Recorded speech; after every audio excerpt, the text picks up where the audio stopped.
Assalamualaikum warahmatullahi wabarakatuh. Kami dari tim 1 akan menyampaikan hasil prospektus portofolio. Sebelum itu, izinkan kami untuk memperkenalkan tim kami. Yang pertama itu ada saya sendiri, Mila Pratnani, selaku moderator, dan rekan-rekan saya. Saya Nidia Evania Nabila.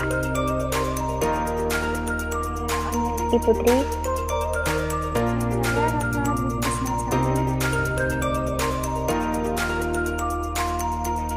Adapun topik pembahasan kami kali ini yaitu yang pertama ada pertimbangan return and risk, yang kedua analisis cost of equity, yang ketiga pertimbangan portofolio optimal dan proporsinya, yang keempat analisis fundamental, yang kelima efisiensi pasar, dan yang terakhir ada kesimpulan. Untuk materi pertama, yaitu pertimbangan return and risk, akan dijelaskan oleh rekan saya. Untuk rekan saya persilahkan. Baik, terima kasih. Saya akan menjelaskan mengenai pertimbangan return and risk. Tujuan utama investasi adalah untuk mendapatkan return yang optimal dan risiko yang terendah. Untuk itu, investor perlu menganalisa tingkat return dan risiko dari investasi sahamnya tersebut. Hubungan return dan risiko adalah linear, yang artinya semakin tinggi return, maka risiko yang dihadapi oleh investor juga akan tinggi. Pengelolaan return dan risiko yang baik akan menghasilkan return yang optimal dan risiko yang rendah.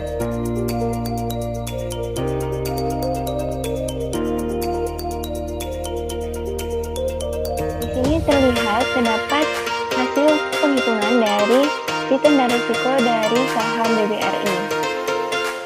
Di sini terlihat dari tanggal 1 Desember 2019 hingga 1 Desember tahun 2020. Terdapat harga saham penutupan sebagai berikut. Kemudian, terdapat return historis yang menghasilkan sebesar 4,71%. Kemudian terdapat return ekspektasi yaitu sebesar 0,3925%. Kemudian terdapat varian yaitu sebesar 171,34%.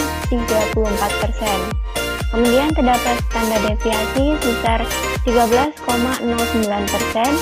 dan koefisien varian sebesar 33,35%. Kemudian terdapat hasil dari return dan risiko dari saham BBCA sebagai berikut. Terdapat harga saham penutupan dari tanggal 1 Desember 2019 hingga 1 Desember tahun 2020 sebagai berikut. Kemudian terdapat return historis yaitu sebesar 5,21%. Kemudian return ekspektasi yaitu sebesar 0,43%. Kemudian varian sebesar 71,01%. Standar deviasi sebesar 8,42%. Dan koefisien varian sebesar 19,37%. Kemudian terdapat hasil dari penghitungan return dan risiko dari saham TLKM.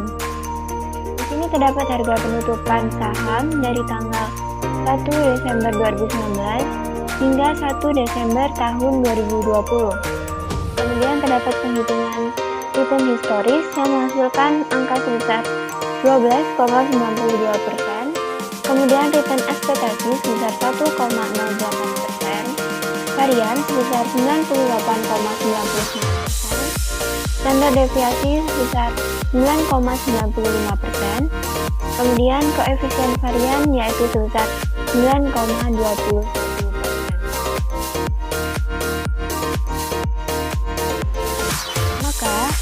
Di sini kami terdapat kesimpulan dari prioritas saham yang akan diinvestasikan. Semakin kecil nilai koefisien varian saham, maka akan semakin baik kinerja yang akan dimiliki dari saham tersebut. Berdasarkan hal ini, maka kami mengurutkan prioritas dari ketiga saham sebagai berikut.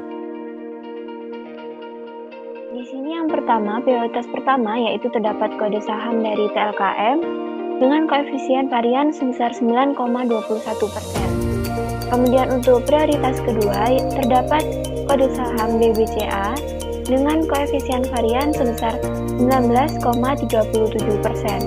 Kemudian untuk yang terakhir, terdapat kode saham yaitu BBRI dengan koefisien varian 53,35%. Untuk pertimbangan selanjutnya akan dijelaskan oleh rekan saya. Untuk pertimbangan yang selanjutnya yaitu analisis cost of equity.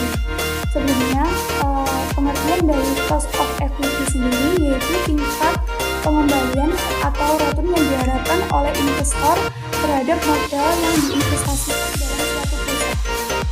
Nah, untuk mencari cost of equity sendiri ada beberapa metode.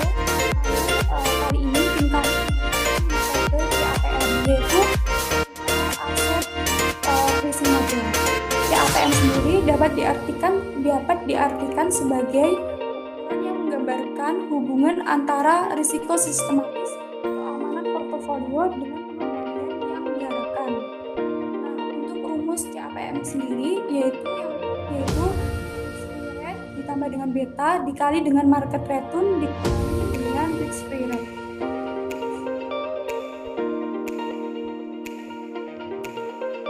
Bank BRI pada tanggal 1 bulan 12 tahun 2011 sampai dengan tanggal 1 bulan 12 tahun 2020 terdapat penyesuaian penutupan Bank BRI sebagai berikut dengan HPR IHSG HPR plus 1 IHSG sebagai berikut.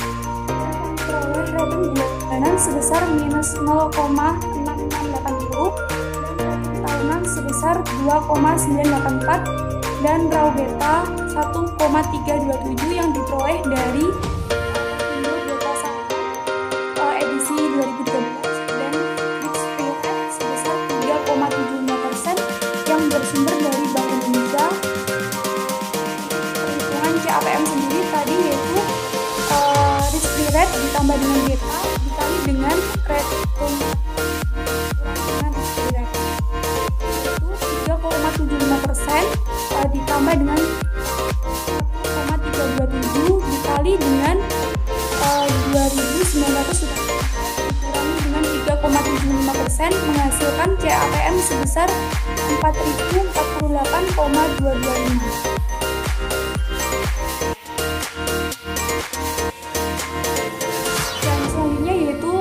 Bank BCA dari tanggal 1 bulan 12 2019 sampai dengan tanggal 1 bulan 12 2020 dengan penutupan penyesuaian Bank BCA sebagai berikut dan HPR IHSG sebagai berikut dan HPR plus 1 IHSG sebagai berikut dan memperoleh return bulanan sebesar minus 1,958 dan return tahunan sebesar minus 12,496 dan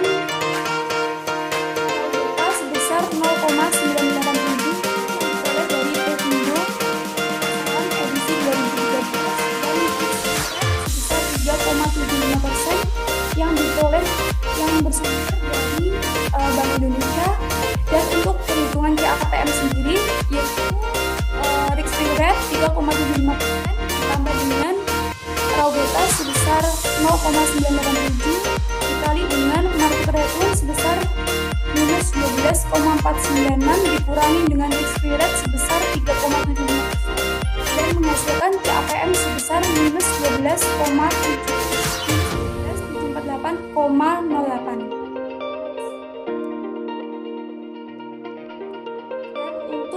PT Telkom pada tanggal 1 bulan 12 2019 sampai dengan 1 bulan 12 2020 dengan penutupan penyesuaian sebagai berikut dan HPR IHSG sebagai berikut dan HPR plus 1 IHSG sebagai berikut dan memperoleh return bulanan sebesar 0,153 tahunan sebesar 12,884 dan memperoleh raw beta 0,390 yang berasal dari Pevindo Beta Saham edisi 2013 dan risk-free rate sebesar 3,75% yang bersumber dari Bank Indonesia. Dan untuk perhitungan CAPM sendiri, rate sebesar 3,75% ditambah dengan raw beta 0,390 dikali dengan market rate-nya sebesar 12,884 dikurangi dengan risk-free rate 3,75% dan menghasilkan CAPM sebesar 5.101. Untuk kesimpulannya, dilihat dari perhitungan tadi, diperoleh prioritas pertama yaitu PT Telkom. Ini ada yang benar yaitu hasil dari CAPM bukan coefficient saja. Dengan Telkom yang CAPM-nya sebesar 5.300,6 dan prioritas kedua yaitu Bank BRI 48,225 dan yang ketiga yaitu Bank BCA sebesar minus 12,745,08. Untuk pertimbangan yang selanjutnya yaitu pertimbangan portofolio optimal dan proporsinya akan dijelaskan oleh rekan saya. Baik, di sini saya akan melanjutkan menjelaskan mengenai pertimbangan portofolio optimal dan proporsinya. Investasi dapat dilakukan salah satunya dengan membentuk portofolio. Investor yang berinvestasi dalam bentuk portofolio perlu melakukan analisis terhadap peluang return dan risiko yang akan dihadapi. Return yaitu tingkat pengembalian dan juga risiko yang artinya besar return akan sesuai dengan tingkat risikonya. Di sini saya akan membahas mengenai yang pertama kombinasi saham BBRI dan BBCA.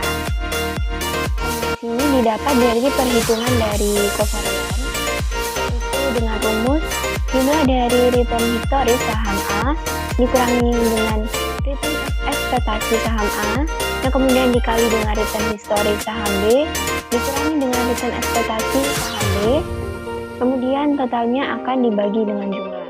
Di sini terlihat kovarian yang telah dihitung jumlah dari return historis saham A dengan dikurangi return ekspektasi saham A dikali dengan return historis saham B dikurangi return ekspektasi saham B, yaitu sebesar 934,7095.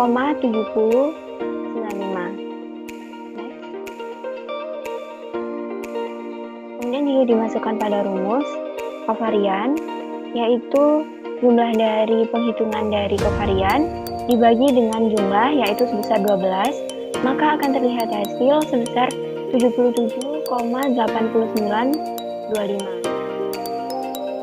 Kovarian ini bernilai positif, yang artinya timbal hasil antara saham BBRI dan juga saham BBCA adalah linear. Apabila imbal hasil saham BBRI mengalami kenaikan, maka saham BBCA juga akan mengalami kenaikan. Begitu pula sebaliknya.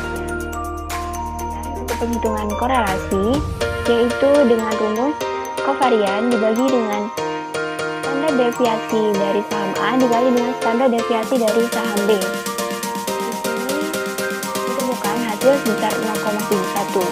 Hasil korelasi portofolio BBRI dan BBCA menunjukkan nilai yang positif yaitu sebesar 0,71%. Maka saham BBRI dan juga saham BBCA memiliki hubungan yang searah dan saling mempengaruhi.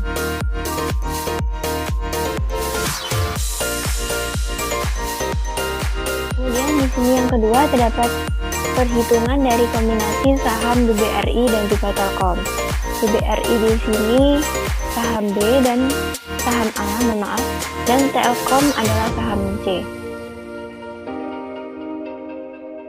Di sini terdapat perhitungan kovarian dari tanggal 1 Januari 2020 hingga 1 Desember 2020. Dihitung dengan rumus yaitu jumlah dari return historis saham A yaitu BBRI dikurangi dengan return ekspektasi saham A, kemudian dikali dengan return historis saham C dikurangi dengan return ekspektasi saham C yaitu Telkom. Dan kemudian ditemukan hasilnya sejumlah minus 726,272. Kemudian apabila dimasukkan rumus kovarian, yaitu jumlah dari return histori saham A dikurangi dengan return ekspektasi saham A, kemudian dikali dengan return histori saham C dikurangi dengan return ekspektasi saham C, maka kemudian dibagi dengan jumlahnya yaitu 12, maka akan ditemukan hasil sebesar minus 60,5227. Kovarian ini bernilai negatif, maka imbal hasil antara saham BBRI dengan saham TLKM adalah tidak linear. Yang artinya apabila imbal saham BBRI mengalami kenaikan, maka saham TLKM juga akan mengalami penurunan, begitu pula sebaliknya. Kemudian hitungan korelasi dengan rumus kovarian dibagi dengan standar deviasi saham A atau BBRI dikali dengan standar deviasi dari saham C atau Telkom, yang akan ditemukan hasil sebesar minus 0,46. Hasil korelasi portofolio dari BBRI dan juga Telkom menunjukkan nilai yang negatif yaitu sebesar minus 0,46%. Hal ini maka saham BBRI dan juga saham Telkom memiliki hubungan yang tidak searah dan tidak saling mempengaruhi.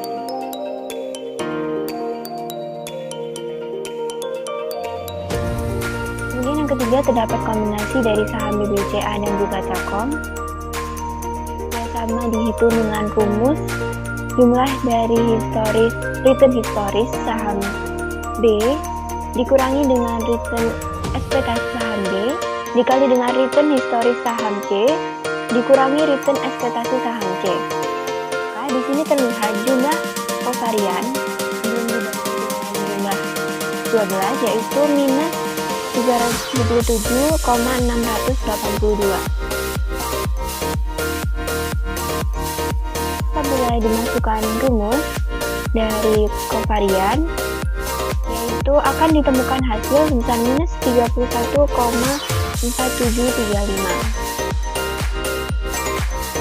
Maka hal ini kovarian ini bernilai negatif, yang imbal hasil antara saham BBCA dan saham TLKM adalah tidak linear. Artinya, apabila imbal hasil saham BBCA mengalami kenaikan, maka saham TLKM akan mengalami penurunan. Begitu pula sebaliknya. Kemudian untuk menghitung korelasi dimasukkan hasil dari kovarian dibagi dengan standar deviasi dari saham B dikali dengan standar deviasi dari saham C. Maka ditemukan hasil sebesar minus 0,37. Hasil korelasi portofolio BBCA dan TLKM menunjukkan nilai negatif yaitu sebesar 0,37%. Maka saham BBCA dan saham TLKM memiliki hubungan yang tidak searah dan tidak saling mempengaruhi.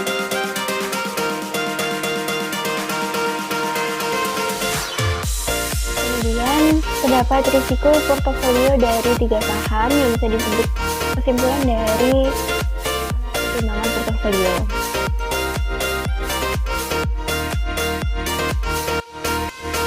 Ini kelompok kami memilih untuk dana yang jika diinvestasikan ke saham BBRI yaitu sebesar 30%, kemudian BBCA yaitu sebesar 40%, kemudian kepada saham TLKM yaitu sebesar 30%, maka risiko portofolio dapat dihitung sebagai berikut. Risiko portofolio ini dihitung dari varian yang dengan rumus pilihan investasi, jumlah pilihan investasi dari saham A dipangkat 2, kemudian dikali dengan varian dari saham A, ditambah dengan pilihan jumlah investasi dari saham B yang kemudian dipangkat 2, dikali dengan varian dari saham B, kemudian ditambah dengan pilihan jumlah investasi untuk saham C dipangkat 2, kemudian dikali dengan varian dari saham C, kemudian ditambah 2 dikali pilihan investasi saham A dikali pilihan investasi saham B ditambah dengan 2 dikali pilihan investasi dari saham A dikali dengan pilihan dari investasi saham B dikali dengan kovarian dari saham A dan C, kemudian ditambah dengan 2 dikali pilihan dari saham B dikali dengan pilihan dari saham C, kemudian dikali dengan kovarian dari saham B dan C. Maka di sini ditemukan hasil sebesar 0,35. Kondisi portofolio yang paling optimal yaitu ketika investor dapat meminimalisir risiko yang sekecil mungkin. Di sini kami memilih 30% untuk BBRI, 40% untuk BBCA, dan juga TLKM sebesar 30% dikarenakan kami memilih untuk resiko yang paling kecil di antara kemungkinan yang lain. Untuk pertimbangan yang selanjutnya dilanjutkan oleh rekan saya. Baik, selanjutnya saya akan menjelaskan terkait dengan analisis fundamental.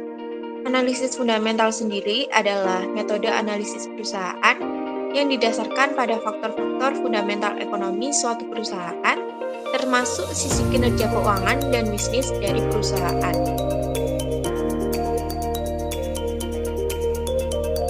Yang pertama adalah laporan laba rugi. Laporan laba rugi merupakan laporan yang menyajikan ringkasan pendapatan dan biaya untuk menunjukkan profitabilitas seberapa untung atau rugi perusahaan pada suatu periode. Yang pertama dari Bank BRI.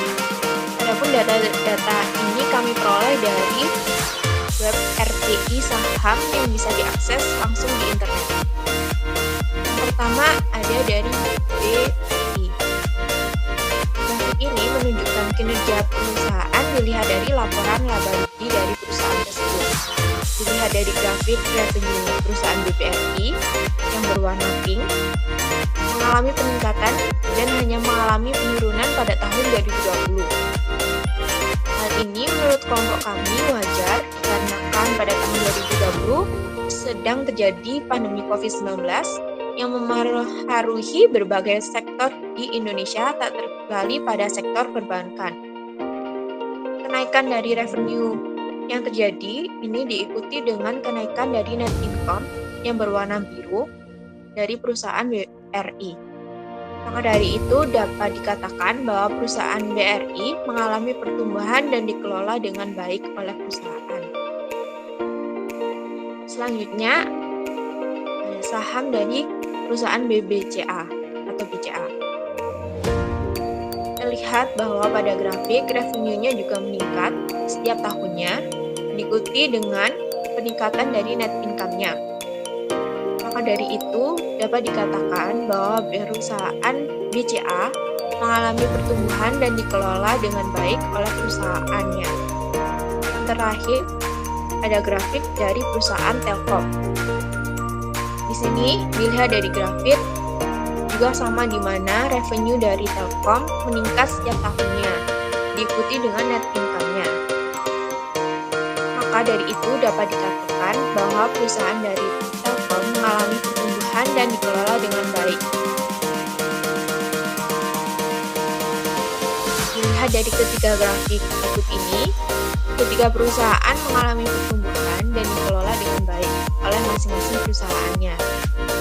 Dilihat dari tingkat revenue-nya dan net income-nya, perusahaan BBCA yang paling tinggi, di mana revenue-nya hampir 33,61%, sedangkan yang lain di mana BRI sebesar 32,20% dan Telkom sebesar 17,27%. Selanjutnya, EPS atau earning per share. EPS sendiri adalah rasio keuangan yang mengukur jumlah laba bersih yang diperoleh per lembar saham yang beredar. Semakin tinggi EPS, maka akan semakin baik. Adapun rumus untuk mencari EPS yakni net income dibagi dengan jumlah sahamnya. Dilihat dari tabel berikut ini, pada perusahaan BRI, EPS-nya cenderung meningkat. Diawali pada tahun 2015 sebesar 206, 2016 212, 2017 235, 2018 262, 2019 279, dan menurun pada tahun 2020 sebesar 151. Dapat dikatakan bahwa kinerja BBRI ini meningkat dari waktu ke waktu meskipun pada tahun 2020 menurun, tetapi rata-rata dari tahun ke tahun meningkat. Selanjutnya, untuk Bank BCA, IPS-nya cenderung meningkat dari tahun ke tahun, di mana pada 2016 sebesar 843, 2017 sebesar 953, 2018 1057, 2019 1159, 2020 sebesar 1100. Dapat dikatakan juga bahwa kinerja dari BBCA ini meningkat dari waktu ke waktu. Untuk selanjutnya, untuk EPS dari Telkom mengalami peningkatan dan juga terdapat penurunan juga, di mana pada tahun 2015 sebesar 154, meningkat pada tahun 2016 sebesar 192, pada 2017 meningkat juga sebesar 220, tetapi pada tahun 2018 menurun sebesar 182, dan pada tahun 2019 meningkat kembali sebesar 188, dan pada tahun 2020 meningkat sebesar 210. Meskipun ada penurunan, masih dapat dikatakan bahwa kinerja dari Telkom meningkat dari waktu ke waktu. Dilihat dari ketiga data EPS perusahaan, maka dapat dikatakan bahwa ketiga-tiganya mengalami peningkatan dalam kinerja. Dan di sini BBCA yang memiliki EPS yang paling tinggi dan cenderung meningkat tiap tahunnya.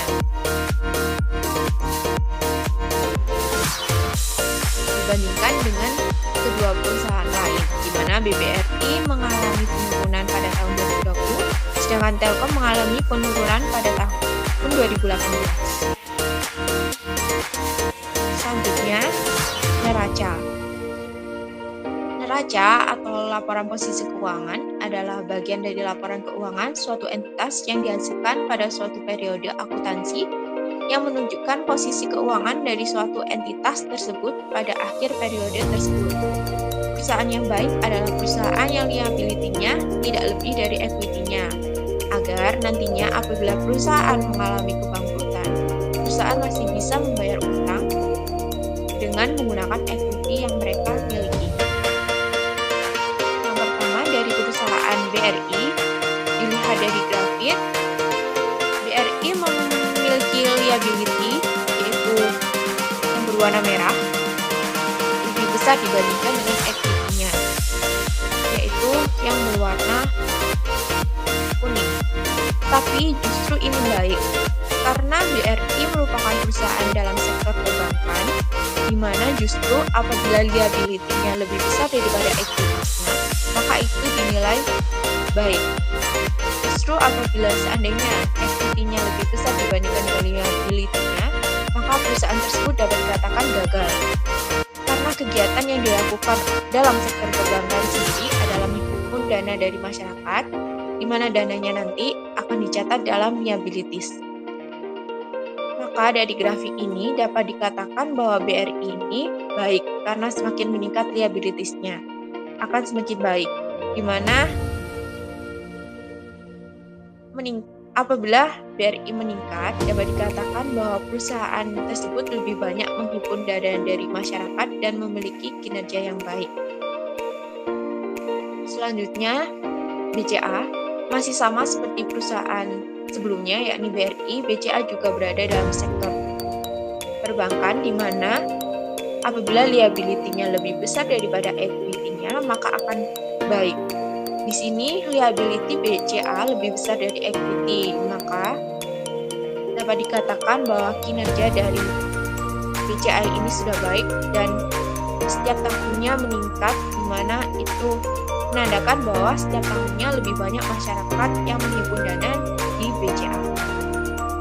Selanjutnya, pada Telkom ini berbeda dengan perusahaan perusahaan-perusahaan sebelumnya, di mana Telkom ini bergerak pada sektor jasa telekomunikasi, di mana akan baik bila liabilities mereka lebih kecil dari ekuitasnya. Di sini, liabilities Telkom cenderung lebih kecil daripada ekuitasnya selain pada tahun 2019 dan 2020, karena pada tahun berikut liabilities-nya lebih tinggi daripada equity-nya. Tetapi secara keseluruhan dari tahun ke tahun masih meningkat, di mana dapat dikatakan bahwa kinerjanya baik. Maka dapat kita simpulkan bahwa pada ketiga perusahaan ini kinerja mereka cenderung baik.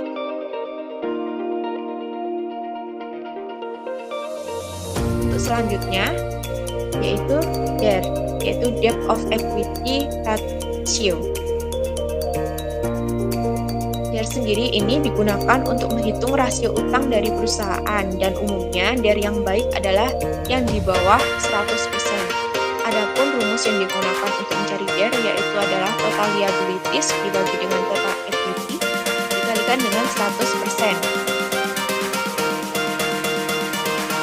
Yang pertama adalah BRI.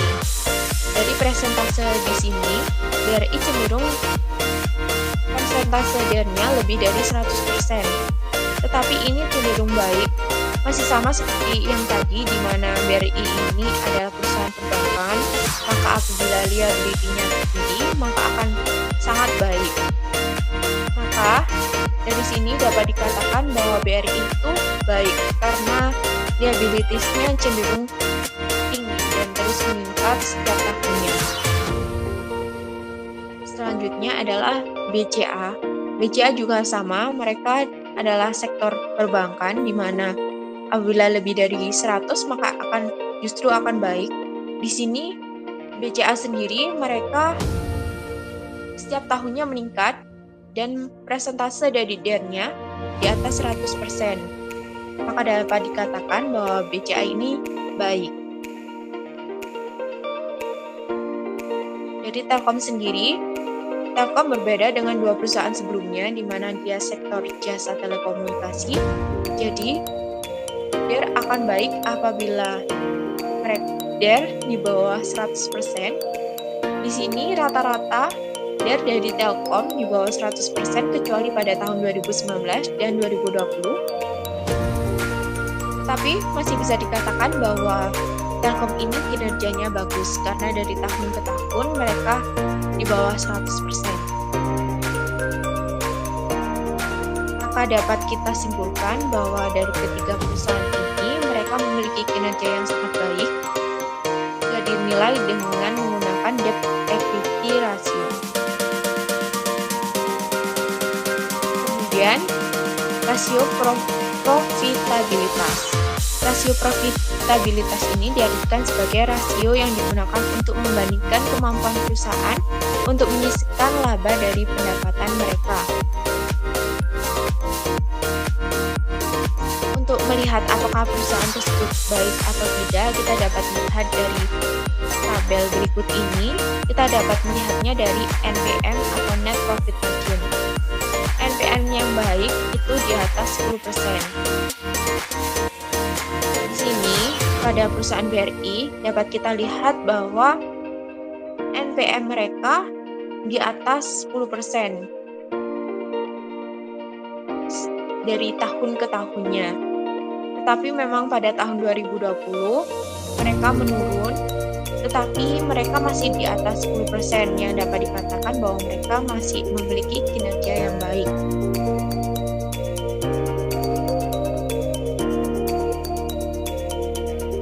Kemudian selanjutnya adalah Bank BCA. Untuk Bank BCA, dilihat dari gambar, NPM-nya cenderung baik, di mana mereka di atas 10% dan lebih dari 10%. Di sini BCA NPM-nya sangat baik, di mana mereka cenderung stabil, naik turunnya tidak terlalu tinggi. maka dapat kita katakan bahwa kinerja mereka sangat baik dalam menyisihkan laba dari pendapatan mereka. Kemudian yang selanjutnya adalah Telkom. Di sini Telkom NPM-nya juga di atas 10%, meskipun tidak terlalu melambung tinggi seperti BCA tadi, tetapi kenaikan dan penurunan dari NPM mereka juga cenderung stabil, tidak terlalu tinggi, tidak terlalu rendah. Dan dapat kita katakan juga bahwa kinerja dari Telkom sendiri baik untuk menyisihkan laba dari pendapatan mereka. Maka dapat kita simpulkan bahwa dari ketiga perusahaan ini, mereka memiliki kinerja baik dalam menyisihkan laba mereka dari pendapatan, dan tetapi dari kami menganggap bahwa BCA memiliki kinerja yang paling baik karena NPM-nya tinggi dan cenderung stabil, di mana kenaikan dan penurunannya tidak begitu besar. Selanjutnya adalah ROE atau Return of Equity. ROE sendiri merupakan rasio profitabilitas yang mengukur suatu kemampuan pada sebuah perusahaan untuk menghasilkan laba dari investasi pemegang saham dari perusahaan tersebut. ROE lebih dari 15% sudah dapat dikatakan baik. Untuk mencari ROE sendiri dapat digunakan rumus sebagai berikut, yaitu laba bersih perusahaan dibagi dengan total modal dikalikan dengan 100%. Lihat dari persentase ROE dari BRI, dapat dikatakan bahwa dalam mengelola asetnya untuk menghasilkan, dapat dikatakan bahwa kinerja BRI baik, di mana mereka ROE-nya cenderung lebih dari 15% setiap tahunnya, dan ROE mereka meningkat setiap tahunnya. Kecuali pada tahun 2020, mereka meningkat, tetapi meningkatnya tidak terlalu besar seperti tahun-tahun sebelumnya.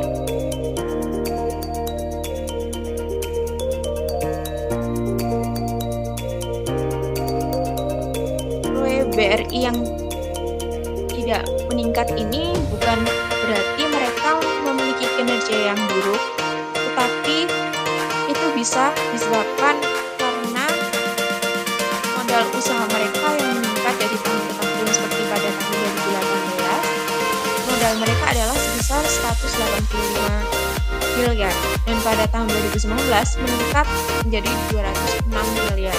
Jadi penurunan ini tidak semuanya dikarenakan kinerja mereka yang menurun, tetapi dapat disebabkan oleh faktor lain seperti modal ini. Kemudian untuk perusahaan BCA, di sini dapat dikatakan bahwa ROE mereka itu cenderung di atas 15% dan hanya di bawah 15% pada tahun 2020. Di sini dapat dikatakan bahwa Bank BCA memiliki kinerja yang baik karena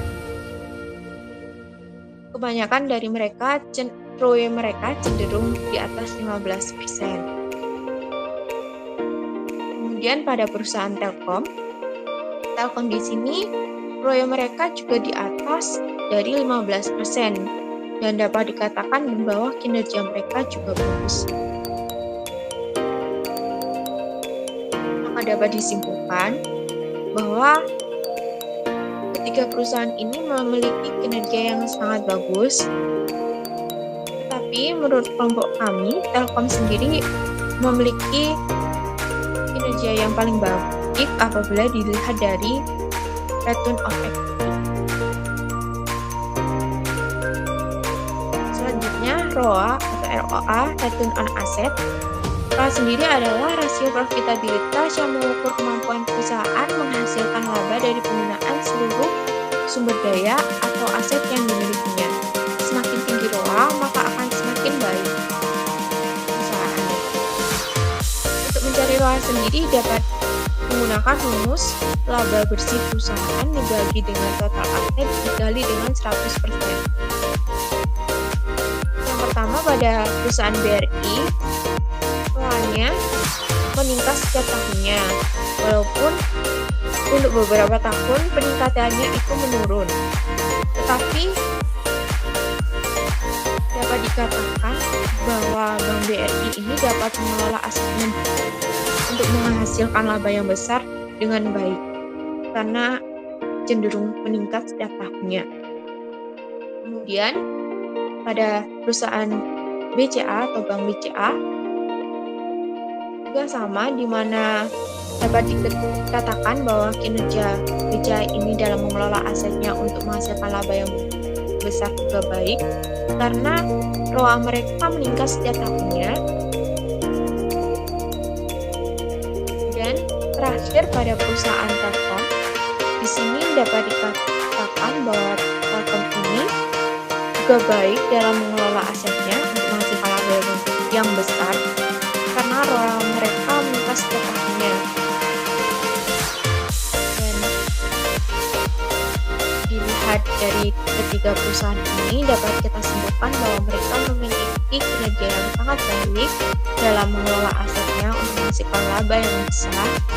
Tetapi dapat dikatakan bahwa ROA dari Telkom cenderung paling besar, karena tadi ROA yang baik, maksudnya semakin besar ROA maka akan semakin baik perusahaan tersebut. Maka dapat dikatakan bahwa dilihat dari return of asset-nya, Telkom memiliki kinerja yang paling baik dibandingkan dengan perusahaan yang lain. Kemudian adalah valuasi perusahaan. Valuasi perusahaan ini digunakan untuk melihat apakah saham dari suatu perusahaan tersebut mahal atau tidak.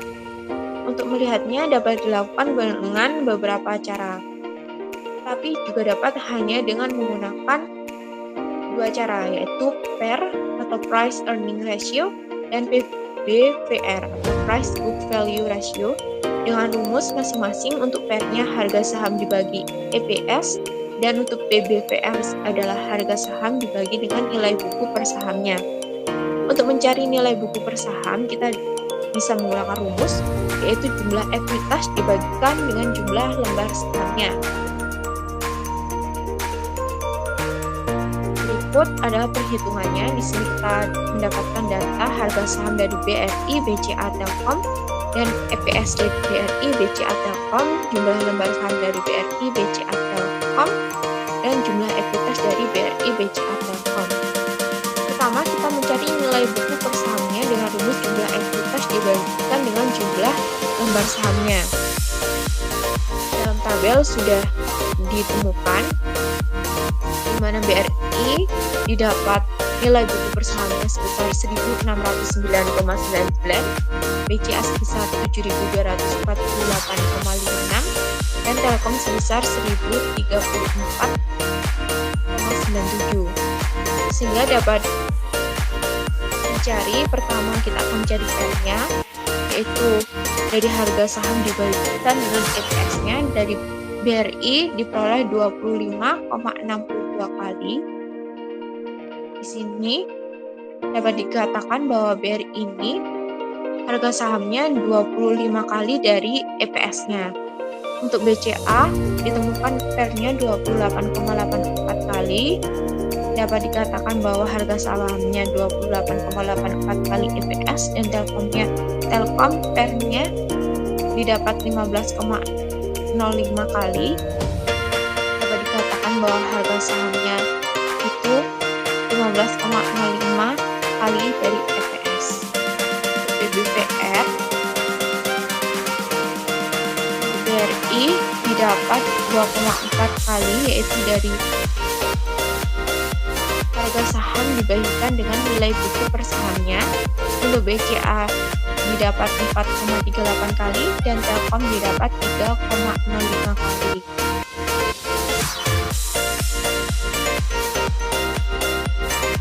Maka dari perhitungan di atas ini dapat dilihat bahwa PER dan PBVR yang paling rendah adalah dari Telkom.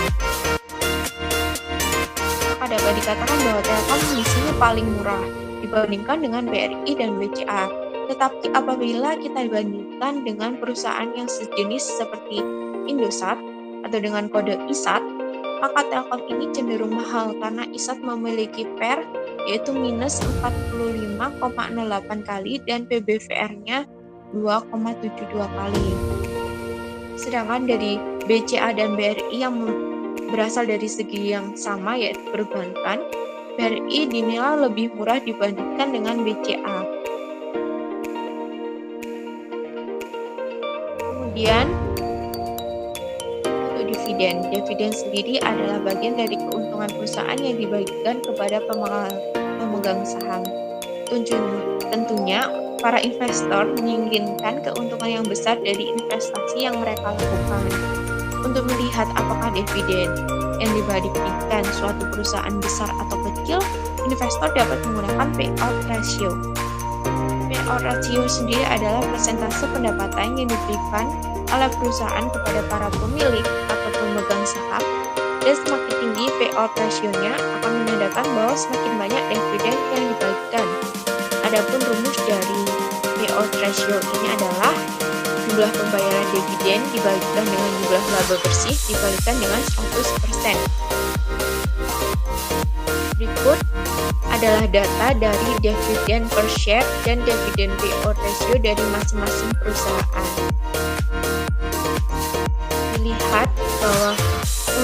Dilihat dari dividen payout ratio dari BRI, mereka cenderung meningkat tiap tahunnya, yaitu dari 30,26% pada tahun 2016 40,43%, 2017 45,42%, 2018 50,45%, 2019 sebesar 60,29%, 2020 sebesar 65,50%. Dan pada Bank BCA, payout ratio-nya juga meningkat, di mana pada tahun 2016 23,72%, pada tahun 2017 sebesar 26,76%, 2018 sebesar 32,17%, 2019 47,89%, dan pada tahun 2020 sebesar 48,18%. Dan pada Telkom, dividen payout ratio-nya juga meningkat, di mana pada 2015 61,45%, 2016 71,22%, 2017 76,21%, 2018 sebesar 90,01%, dan 2019 ternyata menurun sebesar 81,95%. Dari ketiga perusahaan ini, dividen payout ratio-nya meningkat setiap tahunnya. Tetapi, menurut kelompok kami, BCA sendiri membagikan dividen yang paling banyak tiap tahunnya dilihat dari dividen per share-nya. Di sini, BCA dividen per share-nya meningkat tiap tahunnya dan cenderung pada angka 530 pada tahun 2020, sedangkan pada perusahaan yang lain mereka masih pada angka BRI 98 dan pada Telkom sebesar 154.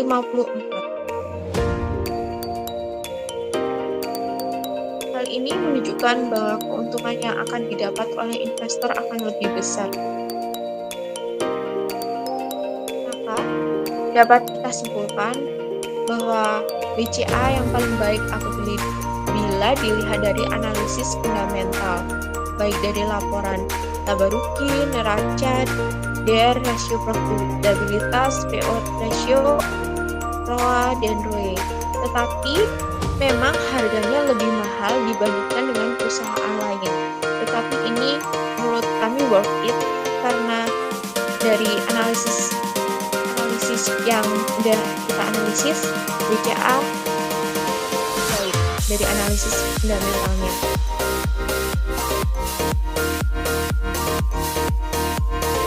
Selanjutnya akan dijelaskan oleh rekan saya. Baik, selanjutnya saya akan menjelaskan tentang efisiensi pasar.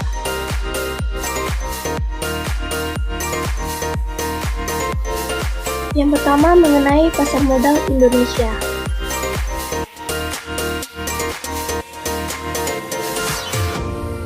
Nah, pasar modal Indonesia ini ibarat dengan pasar modal di berbagai negara. Itu artinya pasar yang mempertemukan dunia usaha yang membutuhkan dana jangka panjang dan investor yang memperdagangkan surat berharga untuk membeli investasi jangka panjang, namun misi dan pengaruhnya sejalan dengan cita-cita bangsa Indonesia. Misi dan pengaruh pasar modal Indonesia lebih luas. Pencapaian tujuan tersebut sejalan dengan cita-cita bangsa Indonesia, khususnya sebagaimana yang tertuang dalam pasal 33 ayat 1 Undang-Undang Dasar 1945 yang menyebutkan bahwa perekonomian disusun sebagai usaha bersama berasaskan kekeluargaan. Next. Nah, adapun tujuan pasar modal Indonesia adalah mencapai 3 aspek pokok. Yang pertama, itu memperluas partisipasi masyarakat dalam kepemilikan saham perusahaan. Yang kedua, distribusi pendapatan masyarakat yang adil melalui kepemilikan saham. Dan yang ketiga, mendorong masyarakat untuk ikut memobilisasi dan menghimpun dana produktif. Next. Selanjutnya ada pasar modal efisien.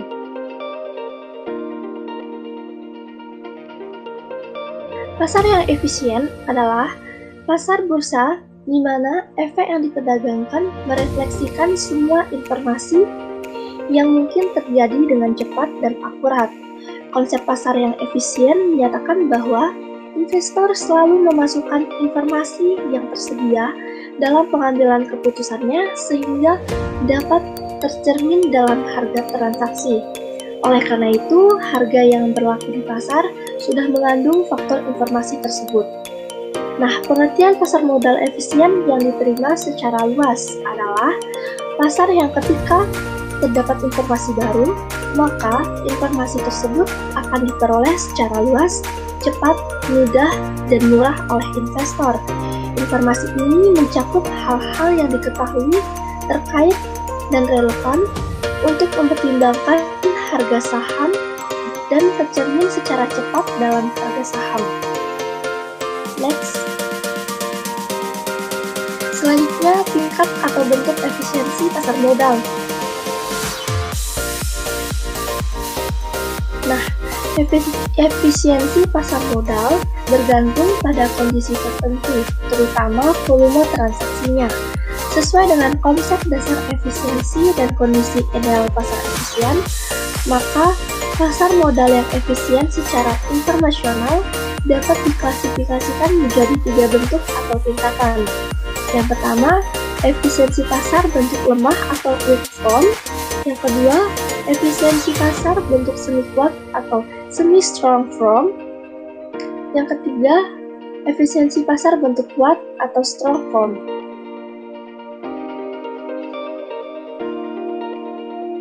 Di sini saya akan menjelaskan tentang efisiensi pasar bentuk lemah atau weak form. Nah, dalam efisiensi bentuk lemah ini menyatakan bahwa data-data historis atas harga di masa yang akan datang.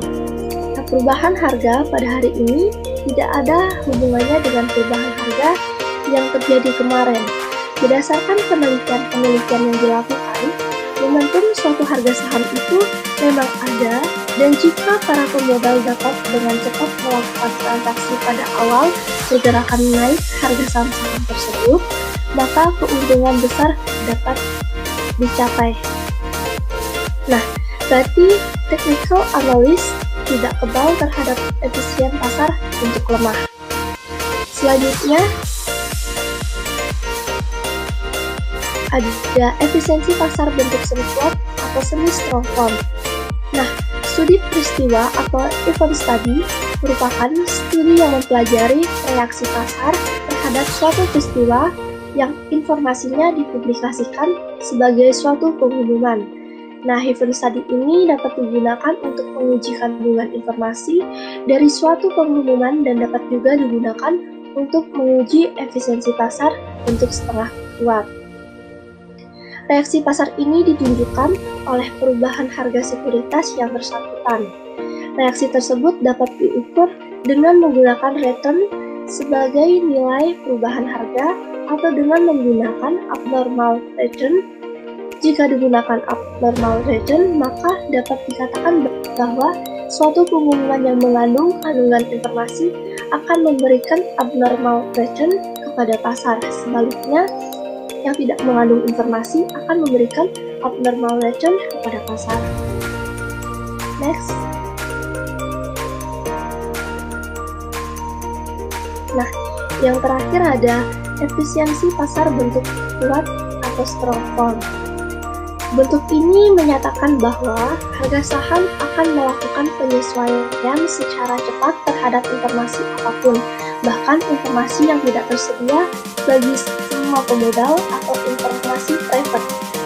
Salah satu jenis informasi private adalah jenis informasi yang berasal dari orang dalam, sehingga mereka dapat menggunakan informasi ini untuk analisis dan mengambil posisi perdagangan yang sesuai. Nah, data empiris menunjukkan bahwa informasi private tersebut dapat memberikan keuntungan abnormal yang konsisten bagi investor yang memiliki informasi tersebut, walaupun informasi private ini tergolong tidak legal. Next. Selanjutnya ada karakteristik atau jenis pasar modal Indonesia.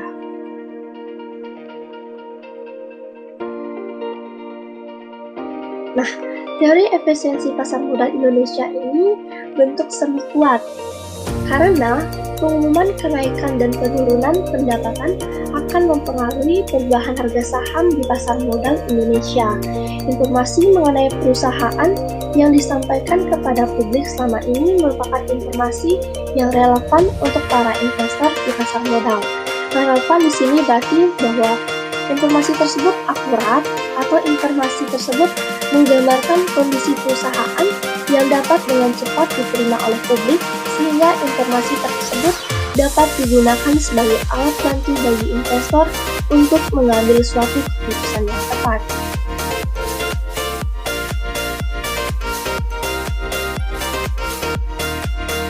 Nah, dengan demikian dapat disimpulkan bahwa berdasarkan hasil analisis return and risk, analisis cost of equity, analisis pertimbangan portofolio optimal dan proporsinya, serta analisis fundamental dan juga efisiensi pasar, tim kami menyarankan para investor untuk menginvestasikan dananya dengan mengutamakan saham Telkom terlebih dahulu, lalu BBCA, dan yang terakhir BBRI, yang berdasarkan pertimbangan-pertimbangan yang sudah dijelaskan oleh rekan saya tadi. Nah, sekian penyampaian hasil dari prospektus portofolio oleh tim kami. Sekian, wassalamualaikum warahmatullahi wabarakatuh. Terima kasih dan sampai jumpa.